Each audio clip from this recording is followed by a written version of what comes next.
రైతులందరికీ నమస్తే. నేను మీ సుమన్, హైడ్రోజియాలజిస్ట్. సాధారణంగా గ్రౌండ్ వాటర్ అంటే భూమి లోపల కొంత లోతు నుండి తీసిన జలాన్ని, దానికి ముఖ్య ఆధారం వాన నీరు. వాన పడ్డప్పుడు భూమి లోపలికి నిలువుగా భూమి లోపలికి నీరు ఇంకుతుంది. దానికి కారణం భూమి లోపల దాగి ఉన్న ఎలిమెంట్స్ ఐరన్, నికెల్, ఫెర్రస్ కావచ్చు. అయితే భూమికి గురుత్వాకర్షణ శక్తి ఉంది కాబట్టి పైకి ఇసిరేసిన వస్తువు కిందికి ఖచ్చితంగా పోతుంది.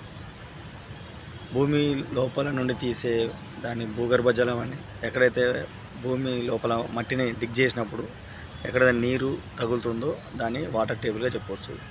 ఎక్కడైతే వాటర్ ఉంటుందంటే జోన్ ఆఫ్ సాచురేషన్ ఏరియాలో ఎక్కువగా అక్కడ ఉన్న మట్టి, రాళ్ళు అన్నీ కలిపి అక్కడ నీటి చేత ఫిల్ చేయబడి ఉంటాయి. దీన్నే వాటర్ టేబుల్, భూగర్భ జలం, అండర్గ్రౌండ్ వాటర్ అని అంటాం.